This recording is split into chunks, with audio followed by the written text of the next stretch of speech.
Un véritable parcours du combattant. À 80 ans, Michel Drucker retrouve toujours les téléspectateurs chaque semaine dans Vivement Dimanche, sur France 3. Si l'animateur est un hyperactif, il avait pourtant dû prendre une pause il y a 2 ans. En septembre 2020, Michel Drucker a en effet subi un triple pontage afin de déboucher ses artères. Mercredi 7 septembre 2022, dans les colonnes de Paris Match, il a assuré « Ces mois à l'hôpital me font maintenant l'effet d'une descente aux enfers. Dans les bons comme dans les mauvais moments, il peut malgré tout s'appuyer sur sa femme, Dany Saval. Hélas, celle-ci n'a pas été aussi présente qu'elle l'aurait souhaité lors de son opération. Pour la bonne raison que c'était impossible. À cause du Covid-19, les familles des patients n'avaient pas le droit de pénétrer dans les hôpitaux. Donc je ne l'ai pas vue pendant 6 mois, a-t-elle confié.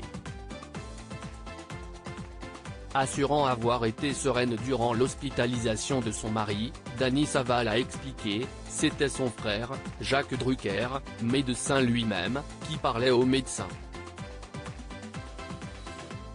Michel lui a demandé de me transmettre des informations rassurantes, donc je ne me suis pas du tout inquiété. Revenant sur le jour où elle a tout appris, elle a ajouté « Si est seulement quand Michel est rentré à la maison que j'ai su ce qui s'était passé, il s'est écroulé en sanglotant dans mes bras puis m'a tout raconté. Je suis tombé des nues.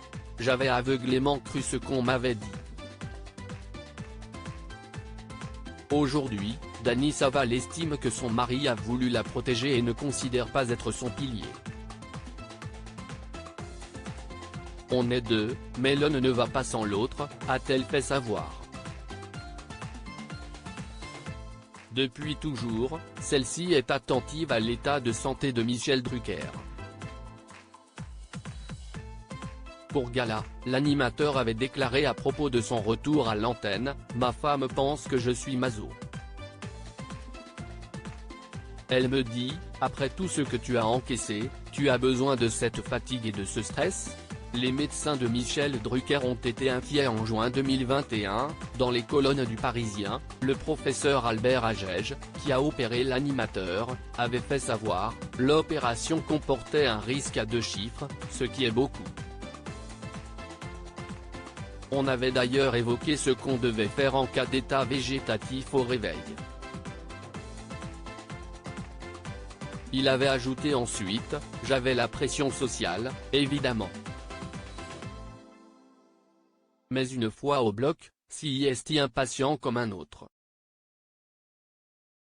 Et comme si est une chirurgie de sauvetage non programmée, on a encore moins le temps de stresser. Évoquant les incohérences de Michel Drucker après sa réanimation, une interne avait glissé, il n'avait plus trop la notion de l'heure et se demandait s'il pourrait revenir à la télé. Alors que nous, on se demandait s'il allait vivre. Ému, une aide-soignante avait indiqué, Michel Drucker, c'était un patient gentil, calme et discret, qui ne se plaignait jamais malgré ses rechutes.